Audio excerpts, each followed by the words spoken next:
Hai Sobat Catur semua, selamat bertemu kembali. Di video kali ini saya akan menampilkan sebuah partai yang cukup menarik di pertengahan tahun 90-an yang mempertemukan antara Vasily Ivanchuk melawan Viswanathan Anand.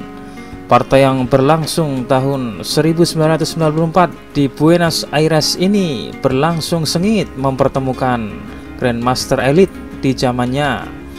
Anand yang waktu itu terus membuntuti dan menjadi ancaman bagi Garry Kasparov, dan juga Vasily Ivanchuk yang terkenal dengan permainannya yang indah penuh resiko.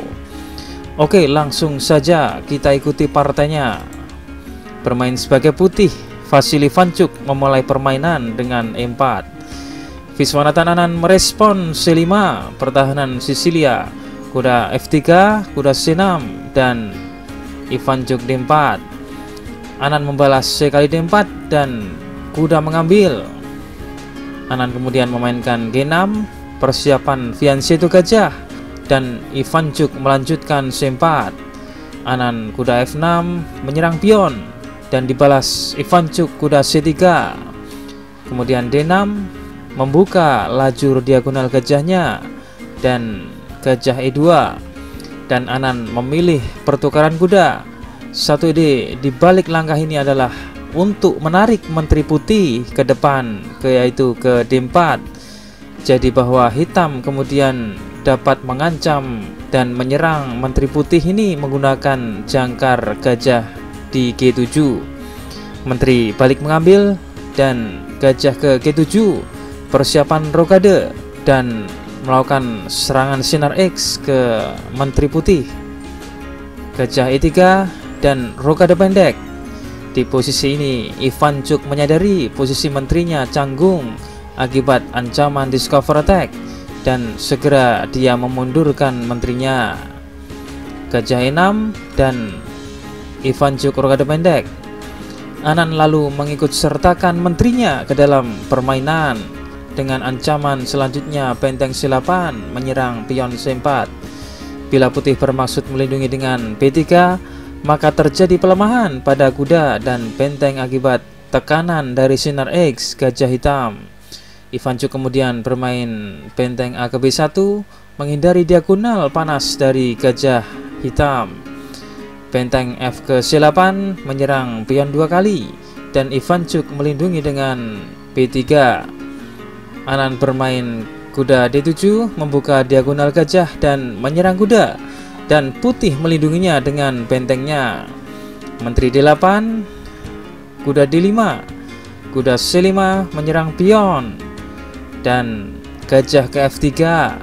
Beberapa orang akan secara otomatis mempertahankan pion E4 dengan F3, tapi langkah Ivanchuk ini tidak menghalangi pandangan gajah ke arah sayap Raja Hitam, di mana putih memiliki rencana pergerakan pion di sayap Raja. Tentu gajah ini dapat membantu membackup dorongan badai pion. Oke, kita lanjutkan. Hitam melanjutkan A5 dan H4. Anand gajah pukul kuda dan balik dipukul pion, membuka lajur E untuk mengekspos kelemahan pion E7. Menteri D7 dan Menteri K2, langkah berkelas lainnya dari Ivanchuk. Pion E7 tiba-tiba dalam tekanan menteri, dan keberadaan Menteri Putih E2 secara tidak langsung mencegah hitam memainkan pion B5. Benteng E8 dan Ivanchuk kemudian mendorong pion hanya maju. Langkah yang simple, kuat, dan konsisten dengan planning membongkar pertahanan Raja Hitam. Menteri F5 mengancam penusukan kuda. Ivanchuk merespon dengan memainkan bentengnya, membackup petak D3 dari ancaman masuknya kuda. Gajah E5, Ivanchuk bermain G4, mengusir menteri, berharap hitam mundur ke petak yang salah. Jika menteri hitam mundur ke D7, maka putih akan membalas gajah kali C5. Apabila D kali C5, maka menteri kali E5 dan putih unggul 1 perwira. Oleh karena itu di partai aslinya hitam menjalankan menterinya ke silapan, mundur sambil melindungi kuda. Lalu putih gajah kedua membuka baris untuk bentengnya dan mendukung dalam pembongkaran sayap Raja Hitam. Gajah ke-7 dan benteng ke-1.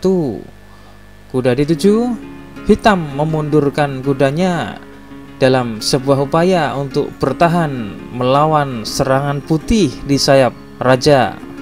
H kali G6 dan H kali G6, dan lajur H pun menjadi terbuka. Benteng H4 dengan ide menumpuk bentengnya di lajur H, hitam membalas A4 dan putih akhirnya menumpuk bentengnya di lajur H. A kali B3 dan balik pion mengambil. Benteng ke A1, Anan bermaksud mengadu benteng untuk mengurangi tekanan di lajur H, dan Ivanchuk menolak pertukaran. Ivanchuk menghindari pertukaran benteng demi tetap mempertahankan tekanan di lajur H. Menteri A8 dan benteng ke H7, putih bermaksud mengeliminasi gajah G7 yang merupakan perisai paling kuat bagi rajanya.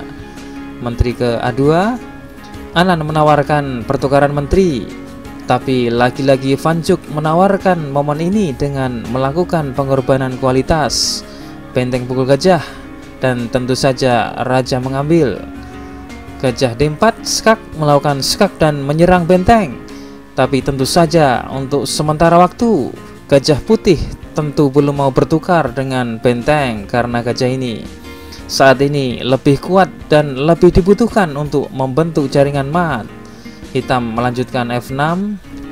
Menteri ke-3 menolak pertukaran menteri karena lebih mengincar petak lemah H6.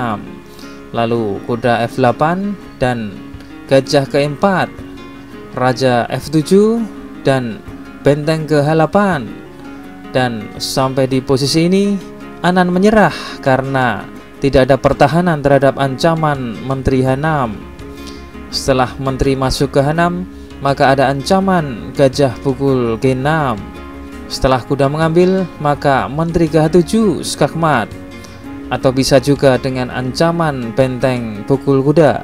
Setelah benteng mengambil, maka menteri pukul pion G6 skakmat, sebuah serangan yang mematikan di mana menteri dan benteng hitam tidak berdaya dalam melakukan pembelaan. Oke, berikutnya kita tampilkan kunci jawaban problem catur video yang kemarin. Kuncinya adalah langkah tempo raja ke G1 apabila hitam melanjutkan B2, maka menteri ke H6, kuda F5 dan kuda ke B6 skakmat. Atau apabila hitam melanjutkan kuda ke E8, maka menteri ke C5 skak, raja E6 dan menteri ke F5 skakmat. Atau apabila hitam H5, maka menteri G6, kuda F5 dan kuda ke B6 skakmat. Atau apabila kuda ke E6, maka menteri ke E4 skakmat. Di posisi ini apabila hitam bermain G3, maka menteri ke F6, kuda E6 dan menteri ke F3 skakmat. Atau apabila hitam C3, menteri kali B3 skak, raja C6 dan menteri C4 skakmat. Atau apabila hitam memainkan kuda ke E6, maka menteri D6 skak, benteng kali D6 dan kuda ke E7 skakmat. Oke, dan berikutnya kita tampilkan problem catur terbaru. Silahkan dipelajari dan kunci jawabannya akan saya tampilkan di video selanjutnya.